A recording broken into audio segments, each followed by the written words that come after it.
Bienvenidos al curso de electrocardiografía. Yo soy la doctora Raquel Vera. Voy a hablarles hoy sobre los trastornos de conducción auriculoventriculares y las bradiarritmias. En primer lugar, me parece súper importante repasar el concepto de potencial de acción de membrana.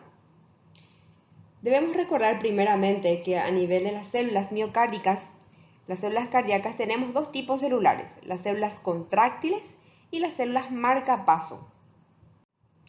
Aquí podemos observar el potencial de acción de membrana de una célula contráctil. En primer lugar, lo que podemos observar es la fase cero. En la fase cero, generalmente cuando llega un estímulo lo suficientemente fuerte como para sobrepasar el umbral, se produce la despolarización de dicha célula. Esto es debido a la entrada rápida de iones sodio y podemos compararlo o extrapolarlo con el QRS del electrocardiograma. Posteriormente tenemos la fase 1. En la fase 1 se produce por la salida de iones potasio y esto es la primera fase de la repolarización celular. La fase 2 está dada por la entrada rápida de iones calcio, que es la que produce la meseta a nivel celular. La fase 3 es la última fase de la repolarización ventricular y la fase 4 es la que es diferente en una célula contráctil y es diferente en una célula marcapaso. En las células contráctiles como esta podemos ver un potencial de acción de reposo.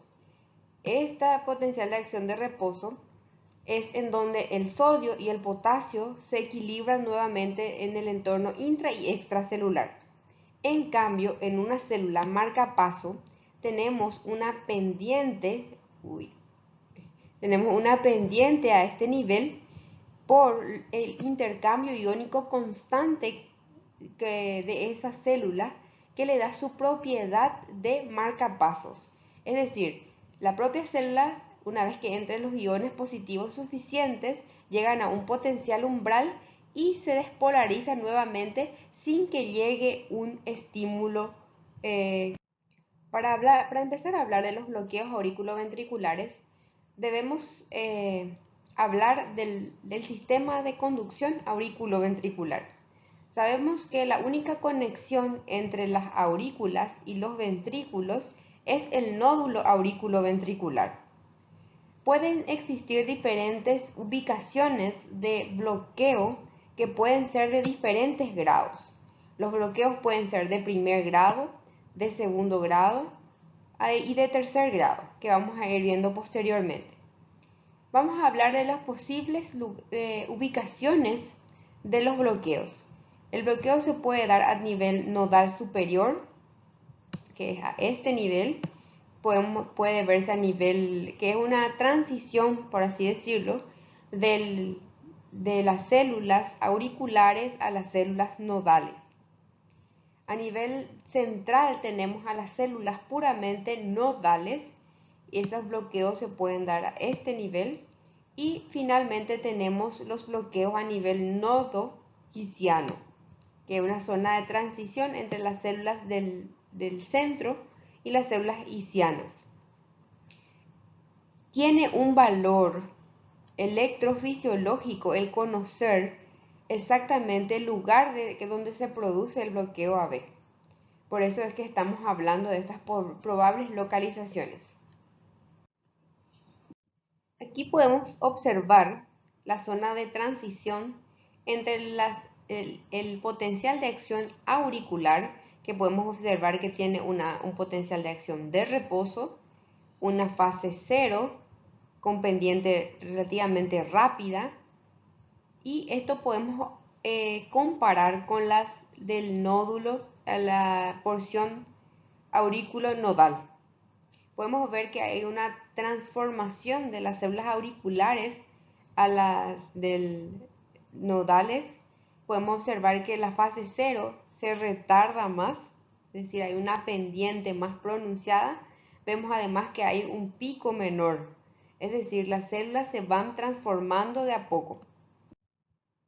Aquí lo que podemos observar la región nodogiciana, en donde podemos observar que tiene una pendiente, es decir, tiene la capacidad de automatismo, la porción nodogiciana, en la cual hay una pendiente que le permite una nueva despolarización sin un estímulo previo. El diagrama en escalera nos ayuda a comprender mejor la conducción auriculoventricular. Podemos notar que esta es la conducción normal a nivel de las aurículas, donde termina el PR, que es a este nivel, empieza la conducción a nivel aurículo, a nivel nodal. Este es donde se produce el máximo retardo a nivel del nodo y la conducción a nivel de los ventrículos. El diagrama en escalera es ideal para explicar los tipos de bloqueo, ya que nos pueden ayudar a comprender mucho mejor el tiempo y los retardos que se producen a nivel de la conducción auriculoventricular. Vamos a empezar hablando de los bloqueos auriculoventriculares. El bloqueo auriculoventricular de primer grado se caracteriza por la prolongación del PR. Cabe recordar que el PR normal va de 120 a 200 milisegundos. Es decir, si es que analizamos este electrocardiograma, en donde consideramos que esta es la onda P, y este es el QRS y esta es la onda T, hacemos una medición desde el inicio de la onda P hasta el QRS, tenemos unos 300 milisegundos, es decir, una prolongación del intervalo PR. Este es un segundo ejemplo. A pesar de que podemos decir que el bloqueo auriculoventricular de primer grado es relativamente sencillo de diagnosticar, ya que es solamente por una prolongación del intervalo PR, tenemos que tener en cuenta que debemos observar la totalidad de los complejos, ya que siempre tenemos que ver que cada complejo, cada PR, sea constante. Hay que recordar que nosotros no estamos viendo la conducción que pasa de las aurículas a los ventrículos, sino que solamente podemos inferir viendo que cada P va precedida de un QRS y entonces pensar que ese estímulo pasó a través del nódulo auriculoventricular. Entonces, siempre que veamos una PR prolongada, no debemos conformarnos con ver solamente un complejo. Tenemos que mirar todos los complejos y ver que cada una de ellas sea constante para hablar de un bloqueo auriculoventricular de primer grado. En este otro ejemplo, debemos observar lo que les había dicho. Si es que nosotros miramos solamente este complejo, vemos que tiene un PR prolongado. Entonces podríamos decir que esto se trata de un bloqueo AB de primer grado, ya que tiene un PR prolongado. No obstante, podemos mirar el complejo anterior, en donde vemos un PR relativamente un poco más corto. Entonces miramos al complejo anterior y vemos que tiene una onda P, seguida en QRS con un PR diferente. Buscamos a la siguiente onda P y vemos que esta onda P está bloqueada. Entonces, es muy importante antes de diagnosticar un bloqueo AB de primer grado por mirar un solo complejo, debemos de mirar todo el electrocardiograma y ver que estas PR sean constantes. Vamos a analizar este diagrama en escalera de un ejemplo de un bloqueo AB de primer grado. Podemos observar dónde inicia la onda P, que es a este nivel, y vemos que tiene una conducción a nivel de las aurículas con un tiempo normal, que termina a este nivel, ¿sí?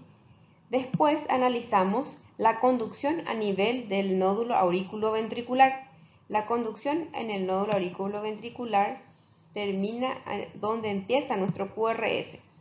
Esta pendiente debería de ser un poco más recta, es decir, debería de terminar a este nivel. Es decir, tenemos un retardo mayor en la conducción a nivel auriculoventricular. Y la conducción a nivel ventricular es normal. Analizando un poco más este electrocardiograma, vemos que tiene una onda P seguida de un QRS con un PR que al evaluar el siguiente complejo vemos una onda P con un QRS muy similar. Entonces, cuando tenemos esta situación podemos inferir que este estímulo que inició a nivel auricular es el mismo que produce este QRS, es decir, no hay ningún tipo. Seguidamente vamos a hablar de los bloqueos auriculoventriculares de segundo grado. Este tipo de trastorno se caracteriza por la ausencia o por la falla de conducción en uno o más de los impulsos al ventrículo desde las aurículas. Analizando este electrocardiograma podemos observar que hay una onda P. En la primera onda P va seguida de un QRS, la segunda onda P va seguida de otro QRS, la tercera onda P va seguida del tercer QRS y la cuarta onda P no tiene QRS, es decir, está bloqueada. Entonces, para caracterizar a este tipo de bloqueos, lo que debemos hacer es contar el número de ondas P que hay por cada QRS. Entonces, podemos contar que hay 1, 2, 3, 4 ondas P, se coloca el primer número, 4, y se cuenta la cantidad de QRS que hay. La primera, la segunda y la tercera, entonces este es un bloqueo de tipo 4A3. Analicemos juntos entonces este electrocardiograma. Acá podemos observar la presencia de una onda P que conduce, la segunda onda P que no conduce. Entonces, ¿cómo es que se hacía para caracterizar los bloqueos? Se cuenta la cantidad de ondas P que incluye al del bloqueo, entonces, es decir, tenemos un bloqueo de tipo 2, 1. Analizando este tercer electrocardiograma, podemos observar que vamos a hacer la cuenta de la cantidad de P que tiene. Podemos observar acá la primera P que va seguida de un QRS, segunda P va seguida de otro QRS, y podemos luego observar un tercer onda P que no va seguida de QRS. Entonces podemos decir que este es un bloqueo 3A2.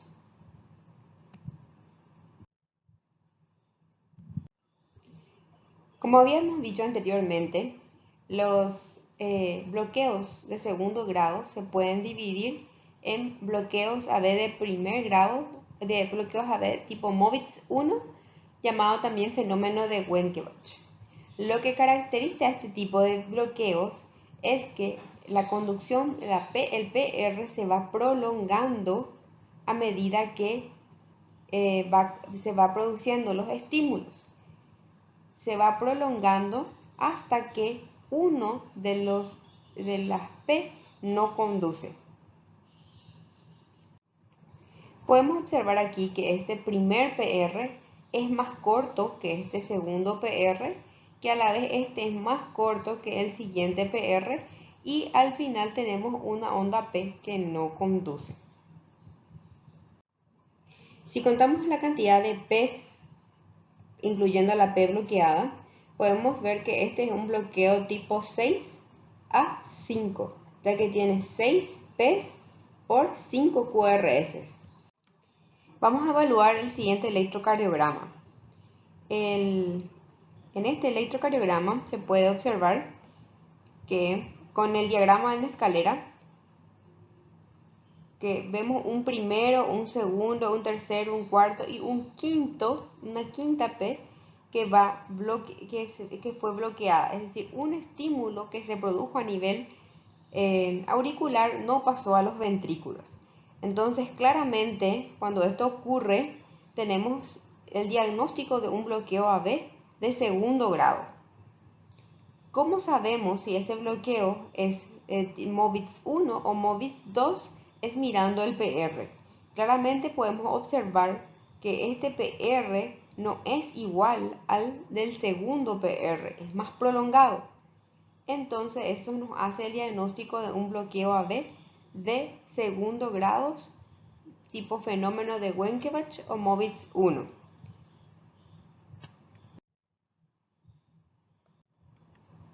El bloqueo AB de segundo grado tipo MOVIS 2 se caracteriza porque el PR es siempre constante hasta que una onda P se bloquea, es decir, no hay la prolongación del intervalo PR que podríamos observar en el MOVIS 1.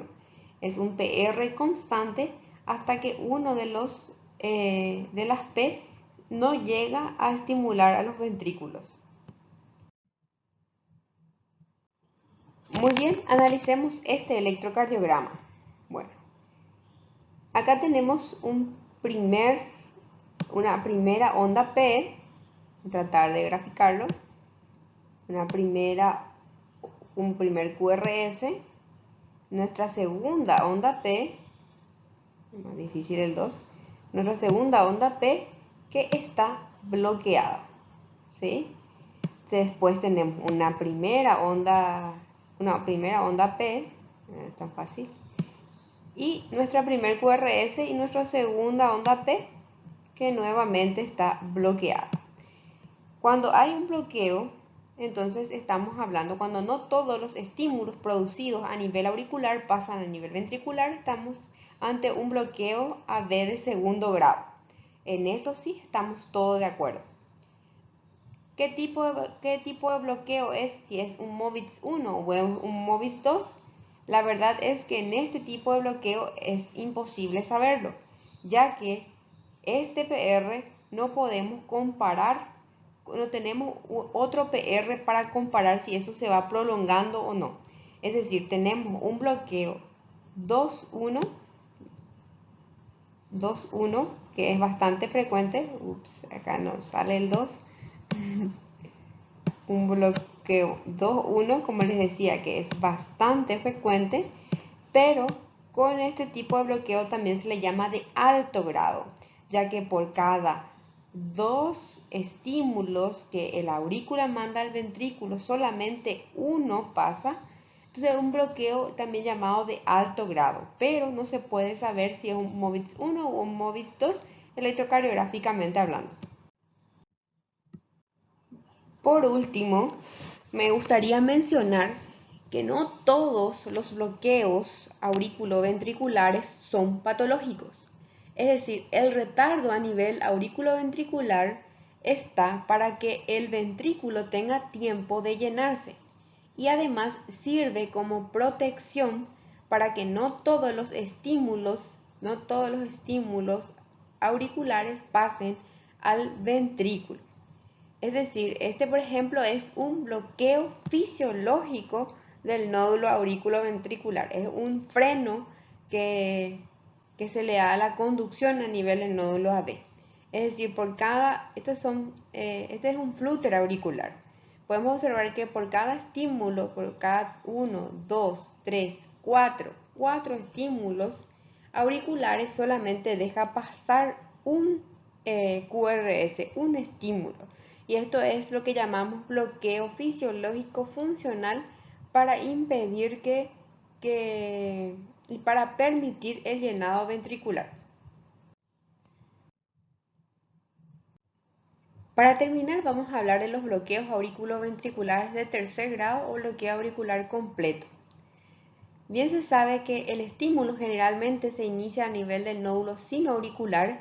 Estos son transmitidos por las células auriculares, llegan al nódulo AB y de ahí es transmitido al GIS y a los ventrículos. Cuando tenemos un bloqueo AB completo, se produce una disociación, una ruptura total entre las aurículas y los ventrículos. Es decir, que cuando hay un bloqueo completo a nivel del nódulo aurículo-ventricular, se produce una disociación completa de las aurículas y los ventrículos, es decir, cada uno toma un estímulo diferente. Acá podemos ver cómo graficar mejor cómo esto se produce, la ruptura a nivel, es decir, un bloqueo completo a nivel de la aurícula y los ventrículos. El nódulo sinusal sigue mandando los estímulos a la aurícula y la aurícula se va a seguir contrayendo al ritmo del nódulo sinusal, que es el principal célula marcapaso. Como se produce esta ruptura completa a nivel del nódulo auriculoventricular, el ventrículo se va a despolarizar a su propio ritmo. Y cuando digo a su propio ritmo, dependiendo de la célula marcapaso que tome la capacidad de célula marcapaso, es la que vamos a tener una frecuencia dada. Aquí tenemos un ejemplo de un electrocardiograma, ya que, como les había dicho, la aurícula se va a contraer a su propio ritmo sin este impulso poder llegar al ventrículo. Entonces podemos tener un electrocardiograma con estas características, que podemos ver muchas ondas P, pero ningún estímulo llegó a los ventrículos y ninguna de las células marcapasos que se encuentra por debajo del nódulo auriculoventricular también está actuando. ¿Sí? Esto es lo que nosotros llamamos asistolia y es un estado sumamente grave. Afortunadamente hay más células con automatismo Esto nosotros ya lo habíamos visto cuando hablamos de potenciales de acción. Vemos que el nódulo sinusal tiene un automatismo, que eso depende de la fase 4 de cada célula. Acá podemos ver el nódulo nodoquiciano, que dijimos que tiene su automatismo, es decir, una fase 4 con una pendiente ascendente, y las células de Purkinje también tienen su propio automatismo. Y dependiendo de quién retome por debajo del nódulo auriculoventricular, dependiendo de cuál de estas células retome el ritmo, vamos a tener unas características del electrocardiograma y también una frecuencia dada por estas células marcapaso. Hablando un poquitito más de lo que es el potencial de acción y cómo es que las células, estas células, unas son más automáticas que otras. El automatismo depende de la fase 4, como les había dicho. La célula que tiene una fase 4 con pendiente más ascendente es la célula más automática, y esas son las células del nódulo sinusal. Por eso es que generalmente, cuando no existe bloqueo, la orquesta, el comandante, la célula marcapaso principal es el nódulo sinusal. Después, la célula más automática posterior al nódulo sinusal es la del nodo giciana, es decir, tiene una pendiente más ascendente, un poquito menos que la del nódulo sinusal y un poquito más ascendente que la de las células de Purkinje.